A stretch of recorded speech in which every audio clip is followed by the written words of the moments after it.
As grocery prices continue to skyrocket, I hope everyone who cheered for the lockdowns and mass money printing, citing that human life is more important than the economy, is now very happy and enthusiastically embracing our new normal.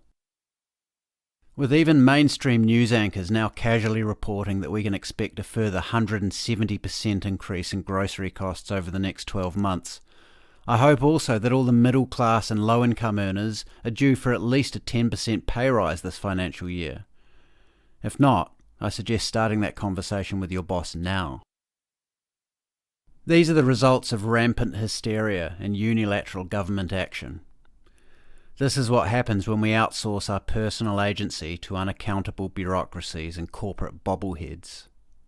When we adopt meaningless slogans like "stay safe" and "we're all in this together" in place of open, uncensored dialogue. When we trade freedom for security.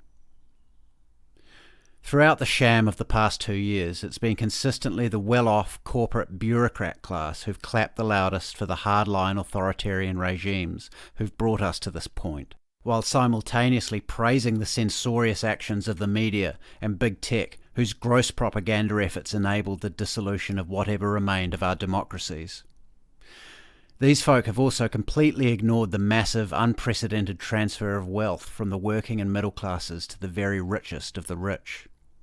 So perhaps all the lockdown enthusiasts are indeed still happy despite the falling standard of living, and congratulating themselves on a job well done, for rolling up their sleeves and taking one for the team, for doing the right thing in order to defeat the deadly virus with the 99% survival rate.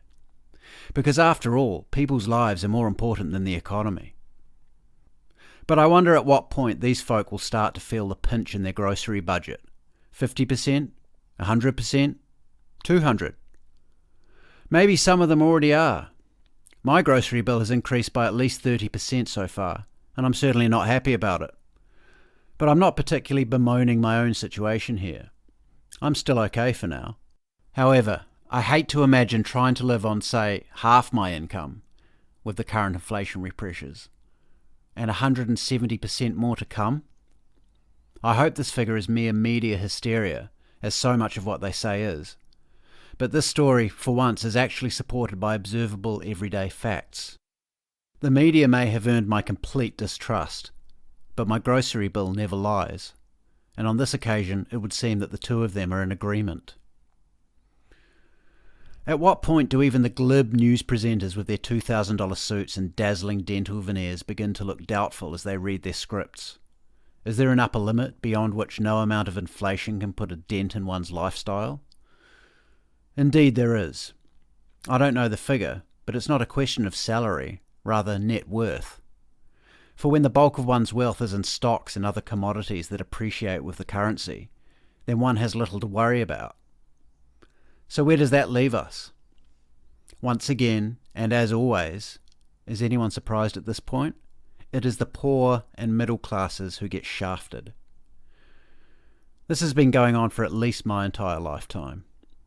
It took me a long time to see it because the propaganda was so complete.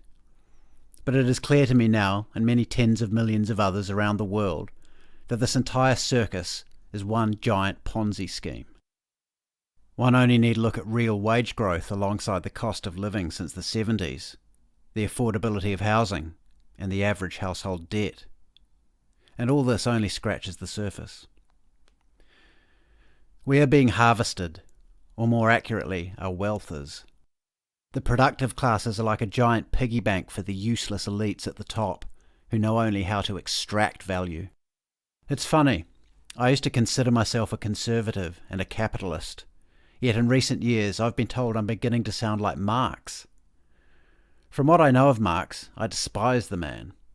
He was a bludger and a grifter, a fat and fetid narcissist by many accounts, who may well have spawned more human misery than any other political thinker in history. Yet I agree with Marx on the fundamentals of what is wrong with our system. I've read the Communist Manifesto and find much therein that accurately describes the problem we face. What I've always disagreed with is Marx's proposed solution to the problem. For it should be clear to anyone capable of logical thought, without having even examined the history of the 20th century, that the revolution of the proletariat he advocates for in the manifesto would only lead to mass murder and suffering and the perpetuation of the exact same problem, just with a different ruling class. I still consider myself a capitalist, in the true sense of the word. I'm for a largely unregulated market where people are free to trade their labour. We do not live in such a system. Yet it is still referred to as capitalist, and as such, the central planners and Marxists of the world, including many of our current ruling elite, still decry capitalism as the great evil which has brought us to this point. We've been brought here not by capitalism, but by cronyism.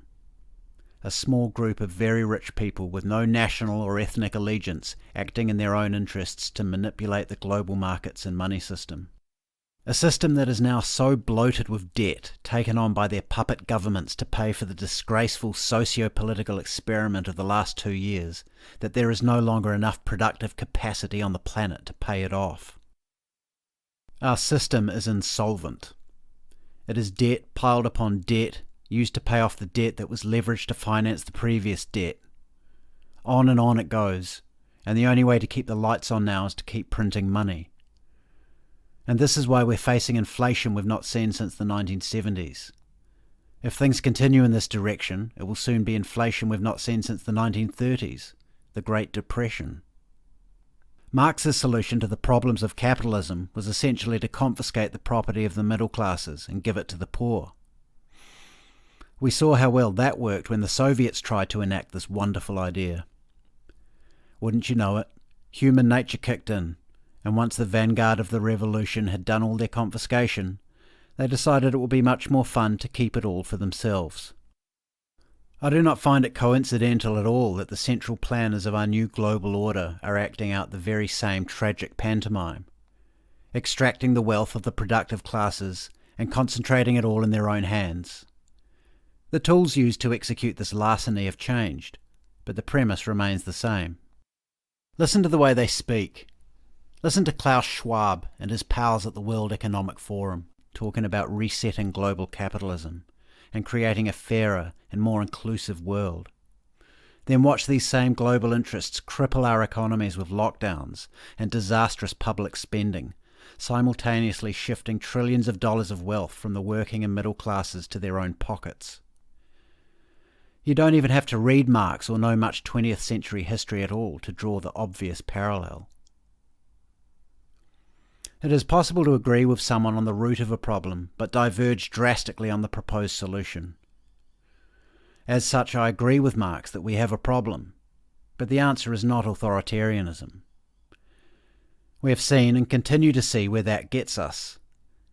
The answer is freedom. True capitalism is about freedom.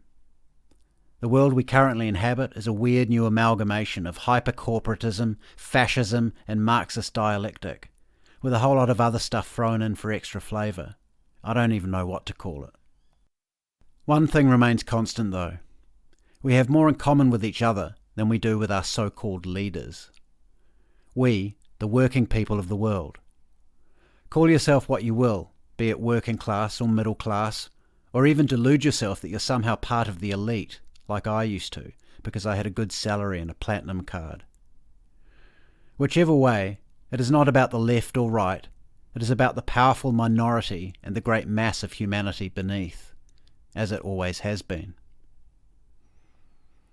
Whatever label you slap on yourself, the sooner we stop fighting amongst ourselves about fake left-right issues, and realise it is us, the workers, against the machine, the central banks, billionaires and elites at the World Economic Forum, the sooner we can set about undoing this colossal clusterfuck that they've conjured, and begin moving back towards a purer form of capitalism, a free market where our labour is not constantly undermined by inflationary monetary policy and market manipulation. Because there may come a point when those who cheered on the lockdowns and the money printing, believing they were part of the club and immune from the fallout, will look at their grocery bills and begin to feel afraid, and perhaps start to wonder what exactly it was they were cheering for, as COVID recedes further from the popular memory and the inconvenient facts are quietly swept under the rug. how the lockdowns did nothing to stop the spread, how cases and deaths were drastically inflated by dodgy reporting parameters, and how we hobbled an entire generation of children with insane, inhuman, and entirely unnecessary measures. There may come a time when these people realise they were never part of the club and merely part of the plan. And perhaps then they will realise that it is not a case of the economy being more important than people's lives, but rather that the economy is people's lives. Thanks for listening. Please subscribe to my Substack at jjdawson.substack.com. And if you'd like to keep in touch, please do follow me on Twitter at realjjdawson. You can also follow me on Gab, Getter and Minds. And of course, if you enjoyed this, please do give it a like and share it about, because it really helps me out.